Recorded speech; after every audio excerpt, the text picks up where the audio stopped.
വളരെ സന്തോഷത്തോടു കൂടിയും ആനന്ദത്തോടു കൂടിയുള്ള നല്ലൊരു ദിവസം കൂടി നമുക്കായി സമ്മാനിച്ച ദൈവത്തെ എല്ലാ വിധത്തിലുള്ള നന്ദിയും പറഞ്ഞുകൊണ്ട് തന്നെ നമുക്ക് ആരംഭിക്കാം. നമുക്ക് ചിലരുമായി യാതൊരു വിധത്തിലുള്ള ബന്ധങ്ങളും പുലർത്താൻ പാടില്ല. നമ്മൾ പലപ്പോഴും നമുക്കുണ്ടാകുന്ന ഏറ്റവും വലിയ പാളിച്ചകളിലൊന്നാണ് നമ്മൾ ഒരുപാട് പേരുമായിട്ട് ബന്ധങ്ങൾ പുലർത്തും. പക്ഷെ അത് നമുക്ക് നമ്മുടെ ജീവിതത്തില് നമ്മളെ വളർച്ചയ്ക്ക് ഒരുപാട് ദോഷം ചെയ്യും. അത് കാരണമായിട്ടാണ് നമ്മൾ ഉയർന്നു പോകുന്നത്. അത് കാരണമായിട്ടാണ് നമ്മൾ ഉയർന്നു പോകുന്നത്. ഈ കളകൾ വരുമ്പോൾ നെൽകൃഷിയെ കുറിച്ച് അറിയാലോ. നെൽകൃഷി എങ്ങനെയാണ് നിങ്ങൾ എല്ലാവരും കണ്ടിട്ടുണ്ട്. പുതിയ തലമുറയ്ക്ക് ചിലപ്പോൾ അറിയില്ലായിരിക്കും. പക്ഷെ നമ്മൾ ഇവിടെ ഇരിക്കുന്ന എല്ലാവരും കണ്ടിട്ടുള്ളതാണ്. നെൽ നെൽകൃഷി എത്രത്തോളം നല്ല രീതിയിൽ നെൽകൃഷി ചെയ്താലും കൃത്യ ടൈമിന് കളകൾ എടുക്കുക എന്ന് പറയുന്നത് അത്യാവശ്യം. ആ കളകൾ നീക്കം ചെയ്തില്ലെങ്കിൽ എന്ത് സംഭവിക്കും? ആ കളകൾ നെല്ലിനേക്കാൾ കൂടുതൽ വളരും, വളരെ ശക്തമായി വളരും. വളർന്നുകൊണ്ട് ആ നെല്ലിനെ നശിപ്പിച്ചു കളയും. ആ നെല്ലിനെ പൂർണ്ണ അർത്ഥത്തിൽ നശിപ്പിച്ചു കളയും. അപ്പോൾ നമ്മൾ ചെയ്യേണ്ട പ്രവർത്തനം എന്താണ്? നമ്മൾ ചെയ്യേണ്ട പ്രവർത്തനം എന്ന് പറയുന്നത് ഈ കളകളെ കൃത്യമായി എടുത്തു മാറ്റുന്ന ഒരു പ്രവൃത്തി നമ്മൾ ചെയ്യണം. അത് നമ്മുടെ ടീമിലായാലും നമ്മുടെ ബന്ധങ്ങളിലായാലും ഏത് തരത്തിലായാലും പല തരത്തിലുള്ള കളകൾ. ആ കളകളെ പറിച്ചു കളയണം. എത്ര നല്ല ബന്ധമായാലും ശരി, അത് പറിച്ചു കളയുമ്പോൾ ഒരു കാരണവശാലും അവരെ ശത്രുക്കളാക്കി കണ്ടുകൊണ്ട് പറിച്ചു അകന്നു നിൽക്കണം. ചില ആൾക്കാരുണ്ട്, അല്പം വിരോധം ഉണ്ടെങ്കിൽ വളരെ മോശമായി സംസാരിച്ചുകൊണ്ട് അവരോട് ബിഹേവ് ചെയ്തുകൊണ്ട് അവരുമായിട്ട് യാതൊരു ബന്ധവുമില്ലാത്ത രീതിയിലേക്ക് മാറും. അത് പാടില്ല. അതൊരു കാരണവശാലും പാടില്ല. അവിടെ നമ്മൾ ചെയ്യേണ്ട ഒന്നാമത്തെ സംഗതി എന്ന് പറയുന്നത്, നമ്മുടെ സന്തോഷത്തെ കെടുത്തുന്ന വ്യക്തികളുണ്ടാവും. നമ്മളെ സന്തോഷത്തെ കെടുത്തുന്ന സംസാരം നടത്തുന്ന ആൾക്കാർ. നമുക്കുണ്ടാകുന്ന ആനന്ദമുണ്ട്. നമുക്ക് ഉണ്ടാകുന്ന ആനന്ദത്തെ മുറിവേൽപ്പിക്കുന്ന തരത്തിലുള്ള സംസാരം നടത്തുന്ന ആൾക്കാർ, നമ്മളെ വില കൽപ്പിക്കാതെ സംസാരിക്കുന്ന ആൾക്കാർ, നമ്മളെ കുത്തി നോവിക്കുന്ന ആൾക്കാർ, സംസാരത്തിലൂടെ ചെറിയ ചെറിയ രീതിയിൽ കുത്തി നോവിക്കുന്ന ആൾക്കാർ, സെൽഫ് എസ്റ്റീം ചെയ്യുന്ന വ്യക്തികൾ പൂർണ്ണ അർത്ഥത്തിൽ നിന്നും മാറ്റി നിർത്തണം. എങ്ങനെ മാറ്റി നിർത്തണം? ഞാൻ നേരത്തെ പറഞ്ഞതുപോലെ ഒരു കാരണവശാലും അവരെ വെറുക്കരുത്, അവരോട് പിണങ്ങരുത്. പക്ഷെ അകലം പാലിക്കണം. നമ്മൾ ആത്മാർത്ഥമായിട്ട് അവരെ സ്നേഹിക്കുകയും അവരോടൊപ്പം നിൽക്കുകയും അവരെന്തെങ്കിലും കാര്യങ്ങൾ പറയുമ്പോൾ അത് ഏറ്റെടുക്കുകയും അവരെ കാര്യങ്ങൾ ചർച്ച ചെയ്യാൻ പോവുകയും ഒക്കെ ചെയ്യുന്ന രീതിയെല്ലാം മാറ്റണം. കാണുമ്പോൾ ചിരിക്കുക, മിണ്ടുക, അങ്ങ് പോവുക. അത്രയും വലിയ ഡിസ്റ്റൻസ് അവരുമായിട്ട് കീപ്പ് ചെയ്യണം. അല്ലാതെ ഒരു കാരണവശാലും അവരെ ആത്മസുഹൃത്തുക്കളാക്കി വെക്കുകയോ അവരോട് അടുപ്പം നടിക്കുകയോ നമ്മൾ ചെയ്യണം. ബന്ധം പുലർത്തുകയോ നമ്മൾ ചെയ്യണം. അത് എത്ര അടുത്ത ബന്ധുക്കളായാലും ശരിയാണ്. ഞാൻ ഇന്നലെ മാതാപിതാക്കളെ കുറിച്ച് പറഞ്ഞു. പല മാതാപിതാക്കളും നമുക്ക് ദോഷമുള്ള കാര്യങ്ങൾ ചെയ്തെന്നിരിക്കും. പക്ഷെ അപ്പോഴെല്ലാം നമ്മൾ എന്ത് ചെയ്യണം? അവരെ വെറുക്കുകയോ അവരെ ഉപദ്രവിക്കുകയോ അവരെ ശാസിക്കുകയോ ഒന്നും ചെയ്യാൻ നിൽക്കണ്ട. അവരുമായിട്ടുള്ള ആ ബന്ധത്തിൽ അകലം പാലിക്കണം. അവർക്ക് വേണ്ടുന്ന കാര്യങ്ങളൊക്കെ നമ്മൾ ചെയ്തു കൊടുത്തുകൊണ്ട് അവരുമായിട്ട് ബന്ധം അകലം പാലിക്കണം. ഈ അകലം പാലിച്ച് നിന്നുകൊണ്ട് സ്വാഭാവികമായിട്ടും ആ രീതിയിലേക്ക് അവർക്ക് വേണ്ടുന്ന സംരക്ഷണങ്ങളെല്ലാം നമ്മളെ ഭാഗത്ത് നിന്ന് ചെയ്തു കൊടുക്കാൻ ശ്രമിക്കണം. പ്രത്യേകിച്ച് മാതാപിതാക്കളോ മക്കളോ ഒക്കെ ആവും. അതാണ് വേണ്ടത്. അവരെ വെറുക്കുന്ന രീതിയിലേക്ക് നമ്മൾ പോകരുത്. അത് മാത്രമല്ല, രണ്ടാമത്തെ കാര്യം എന്ന് പറയുന്നത് നിങ്ങളുടെ ആത്മവിശ്വാസത്തെ തകർക്കുന്ന പെരുമാറ്റം. ആത്മവിശ്വാസത്തെ തകർക്കുന്ന നമ്മളൊരു ഒരു കാര്യം തുടങ്ങാൻ പോകുക, ഒരു ഫാൻസി തുടങ്ങാൻ പോകുമ്പോഴേ ഒരു സുഹൃത്ത് പറയുന്നത് ആവശ്യമില്ലാത്ത പണി എന്തിനാണ്, ചുമ്മാ ഓരോരോ കാര്യങ്ങൾ തുടങ്ങും, ഒരു ഉപയോഗമില്ലാത്ത സാധനമാണ് എന്ന് പറഞ്ഞുകൊണ്ട് നമ്മളൊരു കാര്യം വളരെ സന്തോഷത്തിൽ തുടങ്ങാൻ നിൽക്കുമ്പോൾ ആ സന്തോഷത്തെ കെടുത്തുന്ന നമ്മുടെ ആത്മവിശ്വാസം കളയുന്ന തരത്തിലുള്ള സംസാരം നമ്മളെ ഏത് വളർച്ചയ്ക്കും വിഘാതമായി നിന്നുകൊണ്ട് സംസാരിക്കുന്ന ചില വ്യക്തിത്വം. അവർക്ക് നമ്മളെ നന്മ ഇഷ്ടമുള്ള ആൾക്കാർ. ചില ആൾക്കാർ ചില കാര്യത്തിന്റെ പോസിറ്റീവ് നെഗറ്റീവ് നമുക്ക് പറഞ്ഞു തരും. അത് ആ പറച്ചിൽ കേൾക്കുമ്പോൾ നമുക്കറിയാം. പക്ഷെ ചില ആൾക്കാർ നെഗറ്റീവ് അല്ലാതെ പറയും. പക്ഷെ ആ നെഗറ്റീവ്, ചില ആൾക്കാർ കേൾക്കുന്ന നെഗറ്റീവ് നമ്മൾ കേൾക്കണം. എങ്ങനെ കേൾക്കണം? പക്ഷെ ആ കേൾക്കുമ്പോൾ നമുക്ക് മനസ്സിലാക്കണം, ഞാൻ ലിജുരാജ് സാറിനോട് ഞാൻ പറയുകയാണ്, ഞാനൊരു ഇന്ന സ്ഥലത്തൊരു പ്രസ്ഥാനം തുടങ്ങാൻ പോവുകയാണ്, ഇത് സാറിന്റെ സഹകരണമൊക്കെ വേണം കേട്ടാ എന്ന് പറയുമ്പോഴേ ആവശ്യമില്ല, നിനക്ക് വേറെ പണിയില്ല എന്നും പറഞ്ഞുകൊണ്ട് എന്നോട് വളരെ മോശമായ രീതിയിൽ അതിനെക്കുറിച്ച് എന്റെ ആത്മവിശ്വാസത്തിൽ കെടുത്തുകയാണ്. അങ്ങനെ കെടുത്തുന്ന രീതിയിൽ സംസാരിക്കുക. അപ്പോൾ സംസാരിക്കുമ്പോൾ സ്വാഭാവികമായിട്ടും എനിക്ക് അറിയാം ഇദ്ദേഹം അതേ പറയൂ. ഇദ്ദേഹം പറഞ്ഞാൽ അദ്ദേഹത്തിനോട് ചർച്ച ചെയ്താൽ ഇദ്ദേഹം നെഗറ്റീവേ പറയൂ. അങ്ങനെ നെഗറ്റീവ് പറയുന്ന ഒരാളാണ് എന്ന് എനിക്ക് ബോധ്യമുണ്ട്. ആ ബോധ്യത്തോടു കൂടിയാണ് ഞാൻ സംസാരിക്കുന്നത്. എങ്കിൽ എന്റെ ആത്മവിശ്വാസം പോകുന്നു. അദ്ദേഹത്തിന്റെ സ്വഭാവം അതാണ്, അദ്ദേഹം അതേ പറയൂ എന്ന് എനിക്ക് ബോധ്യമുണ്ടെങ്കിൽ ഞാൻ ധൈര്യമായിട്ട് പറയാം അദ്ദേഹത്തിനോട് പറയുകയും അദ്ദേഹം പറയുന്ന നെഗറ്റീവിനെ കേൾക്കുകയും ചെയ്യണം. എന്തുകൊണ്ടെന്നാൽ ആ നെഗറ്റീവ് നമുക്കുണ്ടാവാതിരിക്കാൻ നമുക്ക് ശ്രദ്ധിക്കാൻ പറ്റും. ആ സംഭവത്തിൽ നമ്മൾ ആരംഭിക്കാൻ പോകുന്ന പ്രസ്ഥാനത്തില് ഇന്ന നെഗറ്റീവുകൾ ഉണ്ട് എന്ന് നമുക്ക് എടുക്കാൻ പറ്റുകയും അതിനനുസരിച്ച് നമുക്ക് പെരുമാറാനും. പക്ഷെ വേറെ സ്ഥലത്ത് പോയപ്പോ പറഞ്ഞതെന്ന് പറഞ്ഞാൽ എനിക്കിത് ചെയ്യണമെന്ന് വലിയ ആഗ്രഹമുണ്ട്. പക്ഷെ മരുമക്കള് അവർ ഒന്നിനും സമ്മതിക്കുന്നു. അവര് വേണ്ടാന്ന് പറഞ്ഞു കഴിഞ്ഞാൽ ഒരു കാരണവശാലും ചെയ്യാൻ പറ്റും. ഞാനും ബീനമ്മയുടെ കൂടെ പോയപ്പോഴാണ് അവരെടുത്ത് പറഞ്ഞത് അവർ മരുമക്കള്, എന്നാൽ ഇവർ വളരെ മരുമക്കളെ ചെലവിൽ കഴിയാൻ അവർ വളരെ അധ്വാനിച്ച് വളരെ കഷ്ടപ്പെട്ട് അവര് അധ്വാനിച്ച് ജീവിക്കുന്ന കൂട്ടത്തിലാണ്. പക്ഷെ അവർക്ക് മരുമക്കളോട് ചോദിച്ചിട്ടല്ലാതെ ചെയ്യാൻ പറ്റില്ല. ആ സ്വാതന്ത്ര്യം, ഇവരെ തീരുമാനം എടുക്കാനുള്ള സ്വാതന്ത്ര്യം ആർക്ക് കൊടുത്തേക്കാൻ? മക്കൾക്കും മരുമക്കൾക്കും കൂടെ കൊടുത്തേക്കാൻ. ഇത് നമുക്ക് വരാൻ പാടില്ല. നമ്മളെ തീരുമാനം എടുക്കേണ്ടത് നമ്മളായിരിക്കണം. നമ്മളെ തീരുമാനം എടുക്കണം, ആരോടും ചർച്ച ചെയ്യും വിഷയം. പക്ഷെ തീരുമാനം ആരുടേതായിരിക്കണം? സ്വന്തം തീരുമാനമായിരിക്കും. അങ്ങനെ തീരുമാനം എടുക്കാനുള്ള ഒരു കഴിവിനെ, ആ ഒരു അവകാശത്തെ മറ്റുള്ളവർക്ക് കൊടുക്കരുത്. അങ്ങനെ കൊടുത്തു കഴിഞ്ഞാൽ പിന്നെ ഒരു കാരണവശാലും അത് തിരിച്ചെടുക്കാൻ പറ്റാത്ത രീതിയിലേക്ക്. അതുകൊണ്ട് അത് കണക്കാക്കിയായിരിക്കണം നമ്മൾ നിൽക്കേണ്ടത്. നെക്സ്റ്റ് എന്ന് പറയുന്നത് നമ്മളെ മിസ്റ്റേക്കുകളുണ്ട്. നമുക്ക് ഒരുപാട് തരത്തിലുള്ള വീഴ്ചകളുണ്ട്, നമ്മളെ വീക്ക്നെസ്സുകളുണ്ട്. നമ്മളെ സ്വാഭാവികമായിട്ട് നമ്മളെ ചില പ്രശ്നങ്ങൾ നമ്മളെ അലട്ടുന്നുണ്ട്. ഈ വീക്ക്നെസ്സുകളെയും പ്രശ്നങ്ങളെയും തെളിവായി എടുത്ത് സംസാരിച്ചുകൊണ്ട് ജനങ്ങളുടെ മുന്നിൽ നമ്മളെ മോശക്കാരാണ്. എനിക്ക് ചില പ്രശ്നങ്ങളുണ്ട്, എൻ്റെ ജീവിതത്തിൽ കുറെ പ്രശ്നങ്ങളുണ്ട്. ആ പ്രശ്നങ്ങളെ എടുത്തു വെച്ചുകൊണ്ട് മറ്റുള്ളവരുടെ മുമ്പ് ആളാവാൻ വേണ്ടി സംസാരിക്കുന്ന ചില വ്യക്തി അല്ലേ. നമ്മൾ സ്വാഭാവികമായിട്ട് നമുക്ക് ഒരുപാട് ബുദ്ധിമുട്ടുകൾ വന്നേക്കാം, ഒരുപാട് പ്രശ്നങ്ങൾ വന്നേക്കാം. അങ്ങനെയുള്ള ആൾക്കാരൊക്കെയാണ്. പക്ഷേ ഈ പ്രശ്നങ്ങൾ എവിടെ പറയും? ജനങ്ങളെ മുന്നിൽ പറയും. ജനങ്ങളെ മുന്നിൽ നമ്മളെ മുമ്പ് വെച്ചുകൊണ്ട് നമ്മൾ അവഹേളിക്കാൻ വേണ്ടി വളരെ മോശമായി സംസാരിക്കുന്ന ചില വ്യക്തി. ആ വ്യക്തിത്വങ്ങളുടെ മുന്നിലും നമ്മൾ എന്ത് ചെയ്യരുത്? ഒരു കാരണവശാലും അവരോട് അടുപ്പം കാണിക്കുകയോ അവരെ മുന്നിൽ ചെന്ന് നിൽക്കുകയോ അവരോട് ബന്ധം പുലർത്തുകയോ ഒന്നും ചെയ്യരുത്. അവരിൽ നിന്നും ഒരുപാട് അകലം പാലിക്കണം. ഇവരുമായി അകലം പാലിക്കുക തന്നെ. നെക്സ്റ്റ് 4-ാമത്തെ കാര്യം എന്ന് പറയുന്നത് ഓരോരുത്തർക്കും അവരവരുടെ സ്വാതന്ത്ര്യം. ഞാൻ നേരത്തെ പറഞ്ഞ വിഷയം തന്നെയാണ്. ഓരോരുത്തർക്കും അവരവരുടെ സ്വാതന്ത്ര്യമുണ്ട്. ആ സ്വാതന്ത്ര്യത്തെ ഹനിക്കുന്ന തരത്തിലേക്കുള്ള പ്രവർത്തനങ്ങൾ മറ്റുള്ളവർക്ക് വിട്ടുകൊടുക്കരുത്.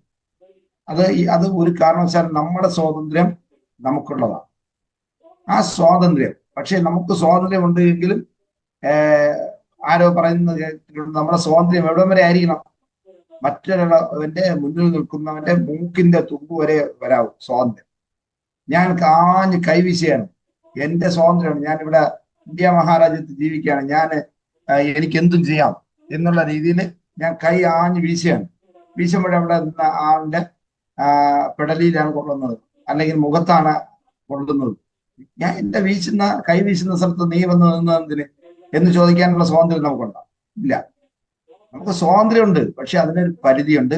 ആ സ്വാതന്ത്ര്യം അതിനൊരു പരിധിയുണ്ട്. ആ പരിധിക്ക് അനുസരിച്ചായിരിക്കും നമ്മളെ സ്വാതന്ത്ര്യം. പക്ഷെ ആ സ്വാതന്ത്ര്യം പോലും മറ്റൊരാൾക്ക് വിട്ടുകൊടുക്കും. നമ്മളെ സ്വാതന്ത്ര്യം മറ്റൊരാള് ഹനിച്ചുകൊണ്ട് മറ്റൊരാള് നമ്മളെ നിയന്ത്രിക്കുന്ന തരത്തിലേക്ക് വരുന്ന ഒരവസ്ഥ നമുക്കുണ്ടാകും. ആരും ഭർത്താവ് ഭാര്യയായാലും ഭാര്യ ഭർത്താവിനായാലും മാതാപിതാക്കൾ മക്കളെ ആയാലും എല്ലാത്തിനും ഒരു പരിധി വരെ സ്വാതന്ത്ര്യമില്ല, ഒരു പരിധി വരെ സ്വാതന്ത്ര്യത്തിനെ കൈകടത്താൻ അനുവദിക്കാം. അല്ലാതെ എല്ലാ കാര്യങ്ങളും ഞാൻ ഇന്ന ആളിനോട് ചോദിച്ചിട്ടേ ഞാൻ ചെയ്യും. അത് ഒരു പരസ്പര ബഹുമാനവും സ്നേഹവുമാണ്, എല്ലാവരുമായിട്ട് ആലോചിക്കുക എന്നത്. പക്ഷേ അങ്ങനെ ആലോചിക്കുമ്പോൾ വിട്ടുകൊടുക്കലും അതൊരു പരസ്പര സ്നേഹം. ഒരു ഭാര്യ ഒരു കാര്യം പറയാണ്, ഭർത്താവിനാണ് ഫുൾ സ്വാതന്ത്ര്യം. ഭാര്യ ഒരു കാര്യം പറയുമ്പോൾ ഇത് അങ്ങോട്ട് ഒരല്പം പോലും ഇത് സ്വാതന്ത്ര്യം കൊടുക്കാത്ത ആൾക്കാർ നമ്മളിവിടെ ഇരിക്കുന്ന ഒരു 1-2 വ്യക്തിക്ക് അറിയാം. ഞങ്ങൾ ഒരു വീട്ടിൽ പോയപ്പോ ഇത് ഭാര്യ റിട്ടയർഡാണ്, ഭർത്താവ് റിട്ടയർഡാണ്. ഭർത്താവിനേക്കാളും ഉന്നത ഉദ്യോഗസ്ഥയായിട്ട് റിട്ടയർഡ് ആയ ഒരാൾ, ഭർത്താവിനേക്കാളും ഉന്നത ഉദ്യോഗസ്ഥയായിട്ട് റിട്ടയർഡ് ആയ അന്ന് ജീവിച്ചിരിക്കുമ്പോഴല്ല, രണ്ടുപേരും ജീവിച്ചിരിക്കല്ല, ഇത് സർവീസിലിരിക്കുമ്പോഴേ ഈഗോ ഉണ്ട്. എന്താണ്, എന്നേക്കാൾ ഉയർന്ന പദവിയിൽ എത്തിപ്പോയി എന്നുള്ള ഈഗോ. ആ ഈഗോയിലൂടെ ജീവിച്ചു വന്നു. ഇപ്പോ ഇത് വീട്ടിൽ വന്നപ്പോഴും ഒരു വിഷയം എന്ന് പറഞ്ഞാൽ അവര് ഉന്നത ഉദ്യോഗസ്ഥയായി വന്നതുകൊണ്ട് തന്നെ അവരെ കാണാൻ ആരും അവരെ വീട്ടിൽ വരാൻ പാടില്ല, അതൊക്കെ ഓഫീസിലായിക്കോളാം. അതായത് ഈഗോ ഇങ്ങനെ വർക്ക് ചെയ്തുകൊണ്ടിരിക്കുക. ഇപ്പോ സംഭവിച്ചിരിക്കുന്നതെന്ന് പറഞ്ഞാൽ എത്ര രൂപ പെൻഷൻ വാങ്ങുന്നു ആ പെൻഷൻ ഉൾപ്പെടെ ഭർത്താവ് അങ്ങ് വാങ്ങും. ആ സമ്പത്തിൽ പോലും യാതൊരു വിധമായ സ്വാതന്ത്ര്യം. ഒന്ന് ആലോചിച്ച് നോക്കിയേ, ആ സ്വാതന്ത്ര്യം എന്ത് സ്വാതന്ത്ര്യമാണ്? അത് വിഷയം എന്താണ്? നമ്മൾ തുടക്കത്തിൽ ആ സ്വാതന്ത്ര്യം വിട്ടുകൊടുത്തു. ഇനി തിരിച്ചെടുക്കാൻ പറ്റില്ല. തിരിച്ചെടുക്കാൻ പറ്റിയാൽ എന്ത് സംഭവിക്കും? ആ ബന്ധം അങ്ങ് വിടർന്നു പോകും, വിച്ഛേദിക്കും. ആ രീതിയിലേക്ക് ആയിപ്പോയി. ഇവിടെ ഇരിക്കുന്ന ഒരാളുടെ അടുത്ത ബന്ധുവാണ്. ഒരു കാരണവശാലും അവരെന്ത് ത്യാഗപ്പെട്ടായിരിക്കും ആ വീട്ടിൽ ജീവിക്കുന്നത്. ആ മനുഷ്യനെ എത്രത്തോളം സ്നേഹിക്കുന്നുണ്ടാവും? മനസ്സുകൊണ്ട് സ്നേഹിക്കാൻ കഴിയുമോ? മനസ്സുകൊണ്ട് സ്നേഹിക്കാൻ കഴിയില്ല, ഒരു കാരണവശാലും സ്നേഹിക്കാൻ കഴിയില്ല. അപ്പോൾ നമ്മൾ മനസ്സിലാക്കേണ്ടത്, നമുക്ക് ആ സ്നേഹം തിരിച്ചു കിട്ടണം. നമ്മൾ മറ്റുള്ളവരുടെ മറ്റുള്ളവരുടെ സ്വാതന്ത്ര്യത്തെ ഹനിക്കുന്ന രീതിയിലേക്കുള്ള തീരുമാനങ്ങൾ നമ്മൾ കയറിയെടുക്കരുത്. നമ്മളെ സ്വാതന്ത്ര്യം മറ്റുള്ളവർക്ക് വിട്ടുകൊടുക്കുകയും ചെയ്യും. 5ാമത്തെ കാര്യം എന്ന് പറയുന്നത്, നോ പറയാൻ അവകാശം തരാത്ത ആൾ. അങ്ങനെയുണ്ട്. ഞാൻ പറയുന്നത് അനുസരിച്ചോ, ഞാനിവിടെ ലീഡറാണ്, ഞാൻ പറയുന്നത് ഇവിടെ ഇരിക്കുന്ന എല്ലാവരും അങ്ങ് അനുസരിച്ചു, ഞാൻ എന്തും പറയും, അത് നിങ്ങൾ അനുസരിച്ചോ. ഇത് ശരിയായ നടപടിയാണ്. നമ്മൾ പരസ്പരം ധാരണയിൽ പോകുമ്പോൾ, നമ്മളൊരു കാര്യം പറയുമ്പോൾ മറ്റൊരാൾക്ക് നോ പറയാൻ അവകാശമുണ്ട്. ഇപ്പൊ നോ പറയുന്നത് തെറ്റാണ് എങ്കിൽ മറ്റൊരാൾ പറഞ്ഞു കൊടുക്കാൻ കഴിയണം, പറഞ്ഞു കൊടുത്ത് ക്ലിയർ ചെയ്യാൻ കഴിയണം. അല്ലാതെ നോ പറയാൻ പാടില്ല, നോ പറയാൻ അനുവാദമില്ലാത്ത സ്ഥലം, നമുക്ക് എതിർത്ത് പറയാൻ അധികാരം ഇല്ലാത്ത ആൾക്കാരോട് നമ്മൾ കൂട്ടുകൂടരുത്.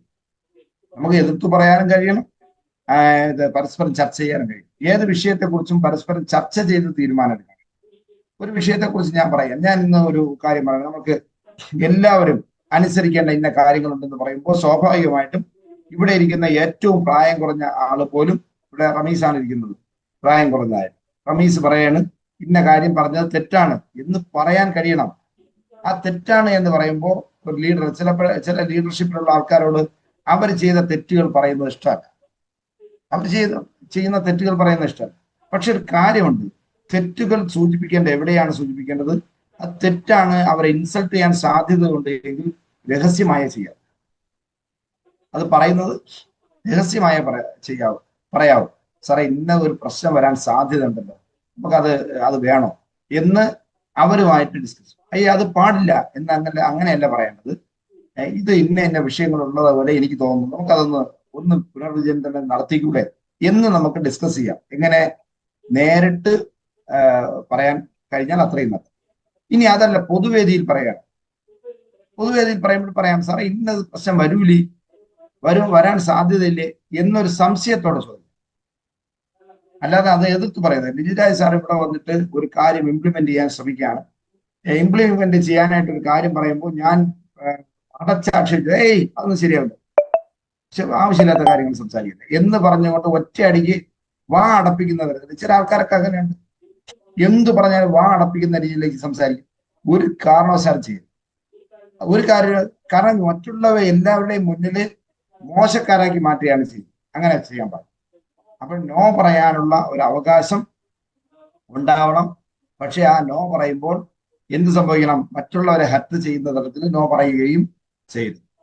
അപ്പോ ആറാമത്തെ കാര്യം എന്ന് പറയുന്നത്, എപ്പോഴും നമ്മൾ മാത്രം വിട്ടുവീഴ്ച ചെയ്യും. നമ്മൾ മാത്രം എന്നും വിട്ടുവീഴ്ച ചെയ്യണം. കാരണം വിട്ടുവീഴ്ച, ക്ഷമ മനുഷ്യന് ഏറ്റവും അത്യാവശ്യമായ കാര്യമാണെന്ന് ഞാൻ ഇന്നലെ പറഞ്ഞു. ക്ഷമ വളരെ അത്യാവശ്യമാണ്, വിട്ടുവീഴ്ച വളരെ അത്യാവശ്യമാണ്. വിട്ടുവീഴ്ച ഇല്ലാതെ ഒരു ജീവിതവും മുന്നോട്ട് പോകില്ല. ഒരു ജീവിതവും മുന്നോട്ട് പോകും. വിട്ടുവീഴ്ചയിലൂടെ മാത്രമേ ജീവിതം കെട്ടിപ്പടുക്കാൻ പറ്റൂ. പക്ഷേ എന്നും വിട്ടുവീഴ്ച ഞാൻ മാത്രമേ ചെയ്യൂ. ഞാനും ഭാര്യയും തമ്മിൽ എന്നും സംസാരിക്കുമ്പോൾ പല പ്രശ്നങ്ങളുണ്ടാവും. ഞാനിങ്ങനെ വിട്ടുവീഴ്ച ചെയ്ത് ചെയ്ത് ചെയ്ത് ചെയ്ത് ജീവിക്കുകയാണ്. അല്ലെങ്കിൽ ഭാര്യ വിട്ടുവീഴ്ച ചെയ്ത് ചെയ്ത് ജീവിക്കുകയാണ്. അപ്പൊ എന്നും വിട്ടുവീഴ്ച മാത്രം ചെയ്തുകൊണ്ടിരുന്നാൽ സ്വാഭാവികമായിട്ടും അത് ശരിയായ നടപടിയല്ല. വിട്ടുവീഴ്ച എന്ന് പറയുന്നത് ഒരാൾക്ക് മാത്രമുള്ളതല്ല, പരസ്പരം വിട്ടുവീഴ്ച ചെയ്യണം. പരസ്പരം വിട്ടുവീഴ്ച നടത്തി ആയിരിക്കണം മുന്നോട്ട് പോകേണ്ടത്. അപ്പോൾ എപ്പോഴും നമ്മൾ മാത്രം വിട്ടുവീഴ്ച നടത്തുകയോ മറ്റുള്ള ആൾക്കാർ മാത്രം വിട്ടുവീഴ്ച നടത്തട്ടെ എന്ന് നമ്മൾ കരുതുകയോ ചെയ്യരുത്. അത് നമ്മുടെ ജീവിതത്തിൽ ഉണ്ടാകുന്ന ഏറ്റവും വലിയ പരാജയങ്ങളിലൊന്നാണ്. അത് നമുക്ക് നമ്മുടെ മക്കളുടെ കാര്യത്തിലായാലും, നമ്മുടെ ഭാര്യ ഭർത്താക്കന്മാരുടെ കാര്യത്തിലായാലും, നമ്മുടെ മാതാപിതാക്കളുടെ കാര്യത്തിലായാലും, നമ്മളെ ഒരു കൂട്ടുകാരുടെ കാര്യത്തിലായാലും, ഒരു പ്രസ്ഥാനത്തിൽ നിൽക്കുമ്പോൾ അതിന്റെ സഹപ്രവർത്തകരുടെ കാര്യത്തിലായാലും അങ്ങനെയാണ്. ഒരു കാരണവശാലും വിട്ടുവീഴ്ചകൾ എന്ന് പറയുന്നത് പരസ്പരം വിട്ടുവീഴ്ചകൾ നടത്താൻ ശ്രമിക്കണം. അല്ലാതെ നിങ്ങൾ വിട്ടുവീഴ്ച നടത്തിക്കോളി, ഞാൻ എന്റെ തോന്നിയതുപോലെ പോകൂ എന്നുള്ള ചിന്താഗതി ഒരിക്കലും ശരിയായ നടപടിയല്ല. നെക്സ്റ്റ് എന്ന് പറയുന്നത്, ഏഴാമത്തെ വിഷയം എന്ന് പറയുന്നത് നിരന്തരം കണക്ക് പറയുന്ന ആൾക്കാർ. എന്ത് വിഷയത്തിനും നിരന്തരം കണക്ക് പറയും. ഈ ചെറിയ ചെറിയ വിഷയങ്ങളിൽ പോലും എപ്പോഴും കണക്ക് പറയുന്ന ബന്ധം സൂക്ഷിക്കും. എന്ത് വിഷയത്തിനും കണക്ക് പറയുന്ന ബന്ധം. ഏത് വിഷയം വന്നാലും എടുത്തെടുത്ത് പറയും. ഞാൻ അന്ന് ഇന്നത് ചെയ്തതിന്റെ, ഞാൻ അന്ന് ഇങ്ങനെ ചെയ്തതിന്റെ. ഏതെങ്കിലും ഒരു സഹായം ഒരാളിൽ നിന്ന് ഏറ്റെടുത്താൽ അവൻ എന്നും പറഞ്ഞുകൊണ്ടേ നടക്കും. അപ്പോൾ അദ്ദേഹത്തിനോടൊപ്പം നമ്മൾ കൂട്ടുകൂടരുത്, അദ്ദേഹത്തിനോടൊപ്പം നിൽക്കരുത്, ഒരു കാരണവശാലും നിൽക്കരുത്. അത് നമുക്ക് ഭയങ്കരമായ ദോഷം. എപ്പോഴും കണക്ക് പറഞ്ഞുകൊണ്ടേയിരിക്കുന്ന ചില ബന്ധങ്ങൾ, ആ ബന്ധങ്ങൾ ഒരിക്കലും ശരിയായ ബന്ധങ്ങളല്ല. അത് നമുക്ക് നമ്മുടെ സ്വസ്ഥതയെ നശിപ്പിക്കുന്ന രീതിയായിരിക്കും. എപ്പോഴും നിരന്തരം കണക്ക് പറയുന്ന ബന്ധങ്ങൾ. നമ്മളും അങ്ങനെ ആവാൻ പാടില്ല. ഈ പറയുന്ന ഈ കാര്യങ്ങളൊക്കെ നമ്മളെ ഭാഗത്തുനിന്നും ഉണ്ടാവരുത്. ഒരു കാരണവശാലും നമ്മളെ ഭാഗത്തുനിന്നും ഉണ്ടാവാതിരിക്കാൻ നമ്മൾ പരമാവധി പരിശ്രമിക്കുക. എട്ടാമത്തെ കാര്യം എന്ന് പറയുന്നത്, സ്വകാര്യതയെ നിരന്തരം ശല്യം ചെയ്യുന്ന, നമ്മളെ സ്വകാര്യതയെ നിരന്തരം ശല്യം ചെയ്യുന്നു. നമുക്ക് ചില സ്വകാര്യ നിമിഷങ്ങളും സ്വകാര്യമായ കാര്യങ്ങളും ഒക്കെ ഉണ്ടാവും. പക്ഷെ അതിനെയൊക്കെ നിരന്തരം ശല്യം ചെയ്തുകൊണ്ട് നമുക്ക് സ്വന്തമായിട്ട് ഒരു കാര്യം ചെയ്യാൻ നമ്മൾ അനുവദിക്കുകയില്ല. നമ്മളെ സ്വകാര്യതയിൽ കയറി ഇങ്ങനെ ഇടപെട്ടുകൊണ്ടേയിരിക്കും. ആ ഇടപെട്ടുകൊണ്ടിരിക്കുന്നത് നമുക്ക് ഒരുപാട് ദോഷം ചെയ്യും. കുറേ ഒരു കുടുംബമായിട്ട് ജീവിക്കുമ്പോൾ പോലും ഭാര്യ ഭർത്താക്കന്മാരുടെ ഇടയിൽ ഒരുപാട് സ്വകാര്യത, മക്കൾക്ക് കുറെ സ്വകാര്യത. നമ്മൾ എല്ലാത്തിലും ചെന്ന് കയറി ഇടപെട്ട് അവരെ ഇങ്ങനെ ശല്യം ചെയ്തുകൊണ്ടിരിക്കുന്നത് ആ ബന്ധത്തിന് ഒരുപാട് ആഘാതം സംഭവിക്കും. അവർ തങ്ങളിൽ ഒരു നല്ലൊരു വ്യക്തിബന്ധം സൂക്ഷിക്കാൻ കഴിയും. അപ്പോൾ സ്വകാര്യത, എല്ലാവർക്കും അവരുടേതായ പ്രൈവറ്റ് സ്പേസ് ഉണ്ട്. ആ സ്പേസ് നമ്മൾ കൊടുക്കണം, നിർബന്ധമായി കൊടുക്കണം. അല്ലാതെ എല്ലാ കാര്യങ്ങളിലും ചെന്ന് ഇടപെട്ട് അത് ശരിയല്ല എന്ന് ഇങ്ങനെ പറഞ്ഞുകൊണ്ടിരിക്കുന്ന രീതി ഒരിക്കലും ശരിയല്ല. അത് നമ്മുടെ ഭാഗത്തു നിന്നുണ്ടാവരുത്. മറ്റുള്ളവരുടെ ഭാഗത്തു നിന്ന് നമുക്കുണ്ടായാൽ അവരെ നമ്മൾ മാറ്റി നിർത്തുക തന്നെ വേണം. ഓക്കെ. നെക്സ്റ്റ് എന്ന് പറയുന്നത്, ഞാൻ നേരത്തെ പറഞ്ഞത് ഈ ഫോണ്, വാട്സപ്പ്, അതുപോലെ തന്നെ ഒരാള് ഫോൺ വിളിച്ച ഉടനെ ഫോൺ വിളിച്ച് സംസാരിച്ച്, ഞാനും സതീഷ് സാറും കൂടെ ഇരിക്കുകയാണ്. അപ്പോൾ ഞാൻ സതീഷ് സാറും കൂടെ ഇരിക്കുമ്പോൾ എനിക്കൊരു ഫോൺ വന്നു. ഞാനത് സംസാരിച്ച് തീർന്ന ഉടനെ സതീഷ് സാർ ചോദിക്കണം, സാറേ ആര് വിളിച്ചത്? അത് നമ്മുടെ ജിബിൽ സാർ വിളിച്ചത്. എന്ത് സാറേ സംസാരിച്ചത്? ഇങ്ങനെ നമ്മൾ ചോദിക്കരുത്. ഞാനും നൗഷാദ് സാർ കൊണ്ടിരിക്കുമ്പോൾ സതീഷ് സാർ വിളിക്കുകയാണ്. എന്ത് സാറേ, ആര് വിളിച്ചത്? അത് സതീഷ് സാർ വിളിച്ചു. എന്താ കാര്യം, എന്താണ് എന്നൊരിക്കലും ചോദിക്കരുത്. കാര്യം എന്താണ് എന്ന് ചോദിക്കരുത്. കാര്യം എന്താണ്? അവരെ സ്വകാര്യതായ നമുക്ക് കാര്യം എന്തെങ്കിലും ഉണ്ടെങ്കിൽ നമ്മളോട് പറയും. നമ്മളോട് പറയേണ്ട കാര്യമാണെങ്കിൽ നമ്മൾ പറയും, പറയേണ്ടാത്ത കാര്യമാണെങ്കിൽ അവർ പറയില്ല. അതൊക്കെ അവരുടെ പ്രൈവറ്റ് സ്പേസ് ആണ്. ആ സ്പേസിൽ കയറി നമ്മൾ ഇടപെടുന്ന രീതി ഉണ്ടാകും, ഒരിക്കലും ഉണ്ടാകും. എന്തൊക്കെയോ ചർച്ച നടത്തി, ഓക്കെ, നമ്മളോട് പറയേണ്ട വിഷയമാണെങ്കിൽ നമ്മളോട് പറയും. ഒരു കാരണവശാലും അത് ചോദിക്കുന്ന രീതി ശരിയല്ല. അതുപോലെ തന്നെ ഇപ്പോഴാരും മെസ്സേജ് അയച്ചത് ഇത് എന്ത് പറഞ്ഞു എന്നൊക്കെ ചോദിച്ച് ഒരാളുടെ സ്വകാര്യതയിലേക്ക് കയറി മാറ്റുന്നത് ശരിയായ രീതിയാണ്. അപ്പോ ഇത്രയും കാര്യങ്ങൾ, ഈ പറഞ്ഞ 8 കാര്യങ്ങളെ കുറിച്ച് കൃത്യമായി നമ്മളെ ജീവിതത്തിൽ പുലർത്താൻ നമുക്ക് സാധിക്കും. ഈ കാര്യങ്ങൾ കൃത്യതയോടെ നമ്മൾ ജീവിതത്തിൽ പകർത്തി കഴിഞ്ഞാൽ തീർച്ചയായും അത് വലിയൊരു വിജയത്തിലേക്ക് നമ്മളെ സ്വഭാവ രീതി തന്നെ മൊത്തത്തിൽ അങ്ങ് മാറും. ഒരു കാരണവശാലും ഇങ്ങനെയുള്ള വ്യക്തികളെ നമ്മളെ സുഹൃത്തുക്കളാക്കി മാറ്റരുത്, നമ്മളെ ബന്ധുക്കളാക്കി മാറ്റരുത്, നമ്മളെ ആത്മബന്ധുക്കളാക്കി ഒരു കാരണവശാലും മാറ്റരുത്. അവരെല്ലാം ഒരു ഡിസ്റ്റൻസ് കീപ്പ് ചെയ്തുകൊണ്ട് അവരെ മാറ്റി നിർത്താൻ വേണ്ടി ശ്രമിക്കാം. ഈ മാറ്റി നിർത്തുമ്പോൾ ഞാൻ വീണ്ടും ആ തുടക്കത്തിൽ പറഞ്ഞ കാര്യം വീണ്ടും പറയുന്നു. മാറ്റി നിർത്തുമ്പോൾ ഒരിക്കലും അവരെ പൂർണ്ണ അർത്ഥത്തിൽ മാറ്റി നിർത്താൻ ശ്രമിക്കും. അവരെ മാറ്റി നിർത്തുമ്പോൾ എങ്ങനെ മാറ്റി നിർത്തണം? അവരെ മാറ്റി നിർത്തുമ്പോൾ നമ്മൾ ഒരു അകലം പാലിച്ച് നിർത്തണം. അല്ലാതെ അവരെ വെറുത്തുകൊണ്ട് അവരോട് പൂർണ്ണമായി ഞാൻ ശത്രുവാണ് എന്നുള്ള രീതിയിൽ അവർക്ക് മനസ്സിലാകത്തക്ക വിധത്തിലൊന്നും അങ്ങനെ ചെയ്യരുത്. അവരെ മാറ്റി അവോയ്ഡ് ചെയ്യണം. അവരെ അവോയ്ഡ് ചെയ്ത് അങ്ങ് പോകാം. കണ്ടാ മിണ്ടും, കാര്യങ്ങൾ പറയും, ചിരിക്കും, ഓക്കെ, അത്ര മതി. അല്ലാതെ അവരുമായിട്ട് ഒരു യാതൊരു വിധമായ ഇടപാടുകളും നടത്തി പോകാൻ പാടില്ല. ഓക്കെ, ഇത്രയൊക്കെയാണ് എനിക്കിന്ന് പറയാനുള്ളത്. നമുക്ക് ഇതേ രീതിക്ക് അനുസരിച്ച് ജീവിക്കാൻ നമുക്ക് സാധിക്കട്ടെ എന്ന് ആത്മാർത്ഥമായി പ്രാർത്ഥിക്കുന്നു. എല്ലാവർക്കും ഒരിക്കൽ കൂടി സുപ്രഭാതം നിർത്തുന്നു. നന്ദി, നമസ്കാരം.